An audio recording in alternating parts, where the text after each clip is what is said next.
Hello everyone, কেমন আছেন? আমি ভালো আছি। আজকে একটা খুব ইজি একটা রান্না শেয়ার করছি।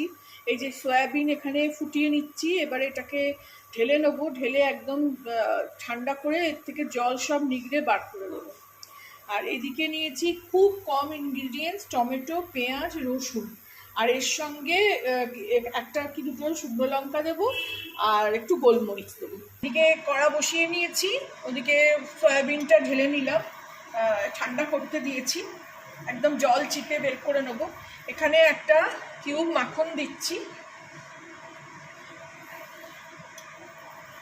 আপনারা তেলেও করতে পারেন। মাখনে বেশ রান্নাটা ভালো হয় এটা খেতে।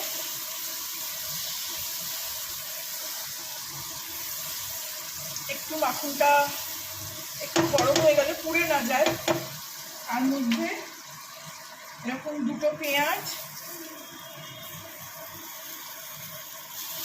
যেরকমভাবেও কাটবেন, দুটো টমেটো, দুটো না একটা টমেটো, এটাও একটা পেঁয়াজ একটা টমেটো, এখানে আধখানা আর একটু পেঁয়াজ দিয়েছি।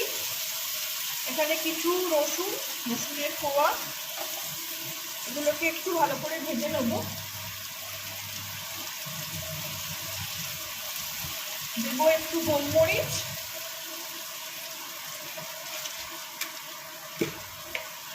দু চারটে দেবো। ভাল লাগে আমার গোলমরিচ, তো আমি এত ভালোবাসি যে আমি অমলেট করলে গোটা গোলমরিচ দিয়ে দিই, সেটাকে চিবিয়ে চিবিয়ে খাই। মানে আপনারা কে এত ভালোবাসেন আমাকে জানাবেন। আমি তো ভীষণ ভালোবাসি গোলমরিচ খেতে, আসলে ঝাল জিনিসটাও আমার খুব পছন্দ। দুটো শুকনো লঙ্কা দিয়ে দিলাম, দিয়ে এবার এটাকে একটু ঢাকা দিয়ে দেবো, একটু ভাজা হবে এটা। তারপরে এটাকেও ঠান্ডা করে পিষে নিতে হবে। এই দেখুন উল্টে নিলাম, উল্টে এরকম কালো কালো পোড়া পোড়া মতন হয়েছে, আর খুব সুন্দর মাখনের সঙ্গে পেঁয়াজ টমেটোর খুব সুন্দর গন্ধ ছাড়ছে। আপনাদের সঙ্গে একটা ব্লগ শেয়ার করেছিলাম, তাতে খাবার দেখাতে দেখাতে বলেছিলাম যে একটা টুইস্ট আছে, তারপরে সেই কথাটা বলতেই ভুলে গেছি। তো সেটা ছিল, সেই রান্নাটা আমি নারকেল তেল দিয়ে করেছিলাম, ডাল আর ভেন্ডি করেছিলাম নারকেল তেল দিয়ে।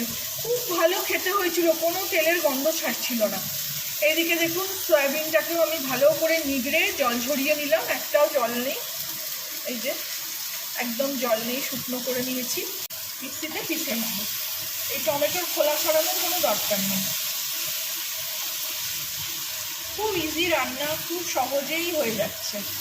এর মধ্যে এবার আমি এটাকে একটু ঠান্ডা করে নেবো, এটাকে অন্য প্লেটে ঢেলে নিই। এই কড়াটাতেই আমি আর একটু মাখন দেবো।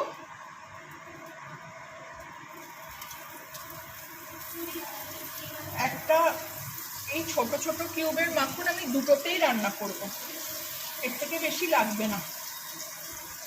এবার এখানে সয়াবিনগুলো সব দিয়ে ভালো করে ভাজবো, একদম লাল লাল করে ভাজি। আমার না সয়াবিনে একটা, এটা নিউট্রিলা সয়াবিন, এমনি গন্ধ ছাড়ে না খুব একটা, কিন্তু জানি না, আমার মনে এই ভেজে নেওয়ার পর থেকে না, আমি আমার চ্যানেলে অনেকগুলো সয়াবিনের রান্না আছে, আপনারা গিয়ে দেখে আসতে পারেন। আমি সব সময় এইভাবে ভেজে নিয়ে করি। এটা যবে থেকে আমি শিখেছি তবে থেকে আর শুধু মানে সয়াবিনটা দিয়ে দিই না, এইভাবে বেশ অনেকক্ষণ ধরে একদম ভেজে মানে লাল লাল হয়ে যাবে। একটু আঁচটা বাড়িয়েই দিলাম, ভেজে নিই, তারপরে রেসিপিটা তারপরে প্রসেসটা দেখাচ্ছি। এদিকে দেখুন সয়াবিনগুলো বেশ লাল লাল করে ভাজা হয়ে গেল, আর এদিকে মশলাটাও পিষে নিয়েছি। এই যে মশলাটা এবার এখানে আমি ঢেলে দিলাম। আর কোনো এটাকে ওঠানোরও দরকার নেই, ফোড়ন আলাদা করে দেওয়ারও দরকার নেই। মশলাটা বেশ এখানে ভালো করে কষিয়ে নেব। মশলাটা তো কুক হয়েই গেছিলো, দিয়ে এবার জার ধোয়া জলটাও দিয়ে দেবো। এই যে মিক্সি ধোয়া জলটাও দিয়ে দিলাম।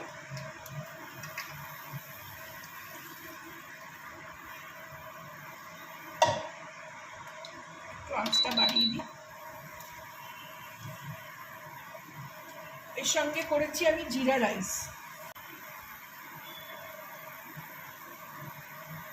খুব কম হলুদ, একটু রংটা ভালো হওয়ার জন্য কাশ্মীরি লঙ্কা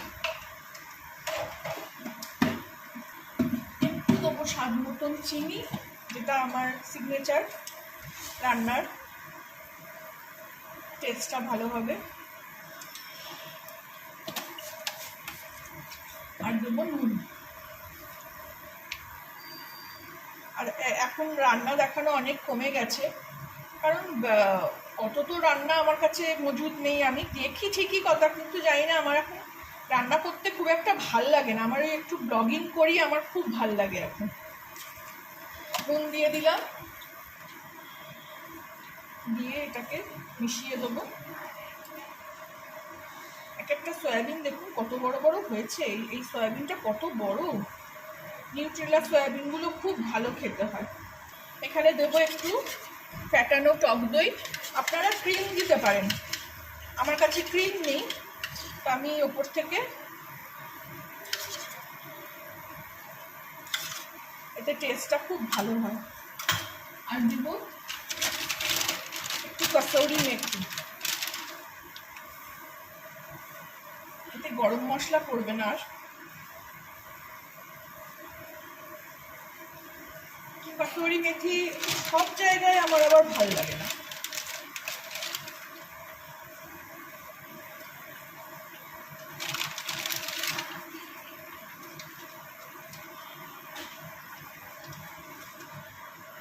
রেডি হয়ে গেল আমার। কি নাম দেবো বুঝতে পারছি না,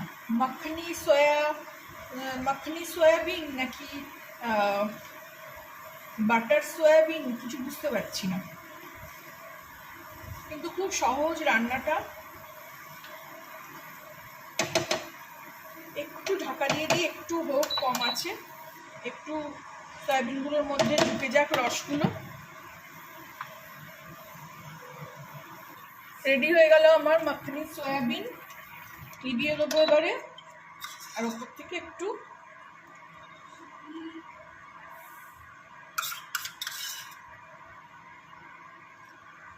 গার্নিশ করে দিলাম। ভালো লাগলে অবশ্যই করে খাবেন, ভালো লাগলে আমাকে জানাবেন কেমন লাগলো। চ্যানেলটাকে লাইক, শেয়ার অ্যান্ড সাবস্ক্রাইব করে দেবেন। যারা এতক্ষণ ভিডিওটা দেখলেন অবশ্যই একটা লাইক করবেন। Thank you for watching.